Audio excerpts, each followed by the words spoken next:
চায়ে লবণ দিয়ে খেয়ে দেখেছেন কখনো? চায়ে লবণ দিয়ে খাওয়ার কথা এর আগে বোধহয় অনেকেই শোনেননি।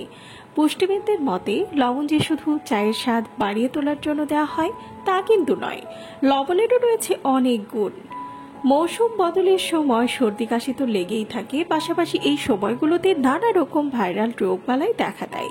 এ সময় চায়ে এক চিমটি লবণ মিশিয়ে খেলে কিন্তু উপকার পাওয়া যায়। রোগ প্রতিরোধ শক্তি বাড়াতে এটা বেশ কাজে দেয়। নতুন বছরে হরদম খানাপিনা করে বেশিরভাগেরই হজমের সমস্যা দেখা দেয়।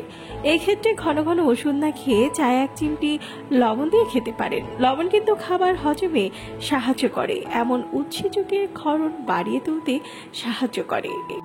গরমে ঘামের সাথে শরীর থেকে নানা রকম খনিজ বেরিয়ে যায়, শুধু পানি খেয়ে কিন্তু শরীরের আর্দ্রতা বজায় রাখা যায় না। ডিহাইড্রেশনের সমস্যায় লবণ ভালো কাজ করে। চায়ের সঙ্গে সামান্য লবণ মিশিয়ে খেলে উপকার পাওয়া যায়। সোডিয়ামকে শরীরে শক্তি দেওয়ার জন্য উপকারী মনে করা হয়। লবণ চা পানে শরীরের শক্তি অনুভূত হয় আর দীর্ঘ সময়ের জন্য ক্লান্তি অনুভূতি হয় না। এছাড়াও সকাল সকাল লবণ চা পান করলে ক্ষুধাও কম লাগে। লবণ চা পান করলে ঠান্ডা, সর্দি, কাশি, গলায় কফের সমস্যাও দূর হয়। এক কাপ লবণ চা পান করলে গলায় জমে থাকা কফও বের হয়ে যায় এবং সর্দি থাকলে তাও কমে যায়। লবণ দিয়ে চা খাওয়ার প্রচলন কিন্তু নতুন নয়। অষ্টম শতাব্দীর চীনা পাণ্ডুলিপিতেও এই প্রথার উল্লেখ আছে। লবণ চা গলা ব্যথা, সর্দি কাশি উপশমে সাহায্য করে। পরিবর্তনশীল মৌসুমে সর্দি কাশি প্রায়ই হয়ে থাকে। এই সময় চায়ে একটু লবণ মেশানো উপকারী।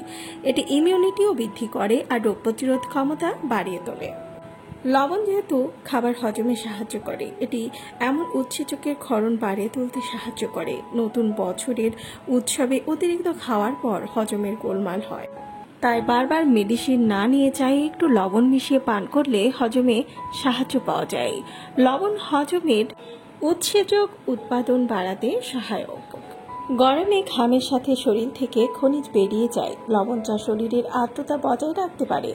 গরমের দিন ঘামের মাধ্যমে শরীর থেকে বিভিন্ন খনিজ উপাদান হারায়। কেবল পানি পান করে শরীরের আর্দ্রতা ধরে রাখা সম্ভব নয়। ডিহাইড্রেশনের সমস্যায় লবণ উপকারী হতে পারে। একটু গরম চায়ে লবণ মিশিয়ে পান করলে এটি উপশম করতে পারে। আবার যদিও লবণ চা কিছু উপকার প্রদান করে, কিন্তু এর অতিরিক্ত গ্রহণ আবার স্বাস্থ্য ঝুঁকি বাড়াতে পারে।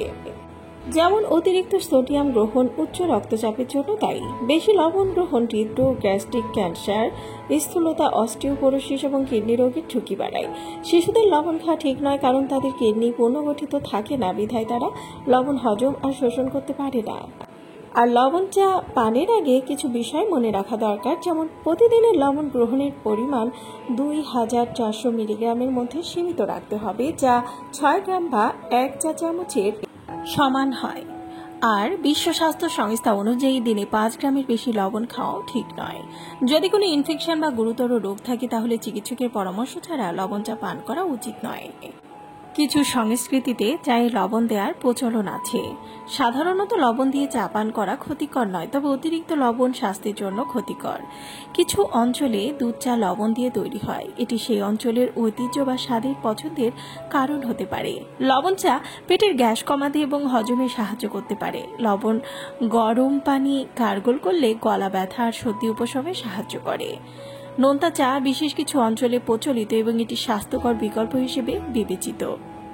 ভিডিওটি ভালো লাগলে চ্যানেলটিকে সাবস্ক্রাইব করুন আর পাশে থাকা বেল আইকনে ক্লিক করে দিন, তাহলে পরবর্তী ভিডিও আপলোড করার সাথে সাথেই আপনার কাছে পৌঁছে যাবে।